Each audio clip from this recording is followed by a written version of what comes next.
এবারকার prime stake holder হচ্ছে আমাদের ছাত্র তরুণরা। আমরা তাদেরকে সম্মান করি, শ্রদ্ধা করি। তারা তালিকা দিয়েছে, আমরা বিভিন্নভাবে তারাও অনেকের সাথে যোগাযোগ করেছে। আমরা তাদের তালিকাকেই আমরা জনগণের তালিকা মনে করি।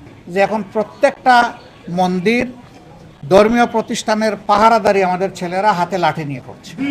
কালকে আপনারা খবর পেয়েছেন, ঢাকা মহানগরীর বিভিন্ন জায়গায় ডাকাত দল গভীর রাতে হানা দিয়েছে।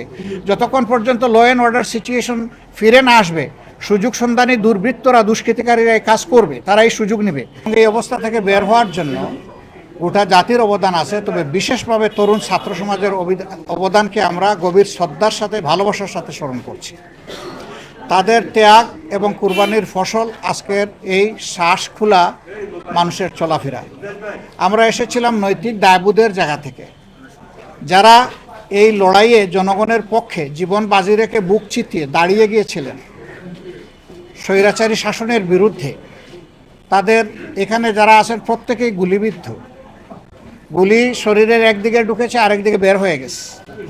তার মানে এখানে খুব হেভি লিথাল ওয়েপন্স ব্যবহার করা হয়েছে, যেটা সম্পূর্ণভাবে বেআইনি, নিষিদ্ধ, অনৈতিক। 250-টিরও বেশি ডিজাইন অপশন নিয়ে ওয়ালটন স্মার্ট ফ্রিজ, বোঝে আপনার প্রয়োজন।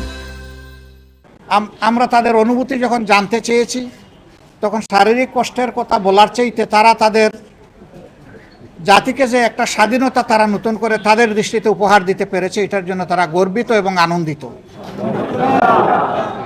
এর পাশাপাশি চিকিৎসা, আসলে একসাথে এতগুলা মানুষ ইনজিওর্ড হয়েছে, আহত হয়ে এসেছে। আমাদের সব জায়গায় কিছু কিছু সীমাবদ্ধতা থাকে। এখানেও যারা প্রশাসনে আছে তাদের হয়তো নিশ্চয়ই কিছু সীমাবদ্ধতা আছে। আমরা তাদের সাথে আলাপ করে তাদের আন্তরিকতা উপলব্ধি করেছি। তারাও তাদের সর্বোচ্চ সামর্থ্য অনুযায়ী দিয়ে যাচ্ছেন, কিন্তু তারপরেও প্রত্যাশিত চিকিৎসা জন্য আরও একটু অ্যাটেনশন আমরা তাদেরকে ড্র করেছি, যে এই মানুষগুলোর জন্য দ্রুত সুস্থ হয়ে আবার যার যার কর্মক্ষেত্র এবং যার যার পরিবারে ফিরে যেতে পারে। আমরা এটাকে তীব্রভাবে ঘৃণা করি এবং আপনারা জেনে আনন্দিত হবেন যে এখন প্রত্যেকটা মন্দির, ধর্মীয় প্রতিষ্ঠানের পাহারাদারি আমাদের ছেলেরা হাতে লাঠি নিয়ে করছে। এবং আমরা বলে দিয়েছি, কোনো দুর্বৃত্ত যদি এই ধরনের কাজ করতে আসে, তাদেরকে অবশ্যই প্রতিরোধ করবা, কোনো ছাড় দেবে না।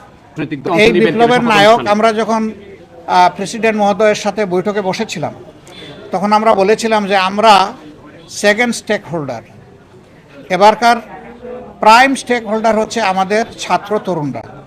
সুতরাং তাদের সাথে আপনারা বসুন, তাদের কথা আপনারা শুনুন। আমরা তাদেরকে সম্মান করি, শ্রদ্ধা করি। তারা তালিকা দিয়েছে, আমরা বিভিন্নভাবে তারাও অনেকের সাথে যোগাযোগ করেছে। আমরা তাদের তালিকাকেই আমরা জনগণের তালিকা মনে করি। এগুলা এখনও কোনো ডেফিনিট কথা বলা ঠিক হবে না, এটা প্রিমেচিওর হবে।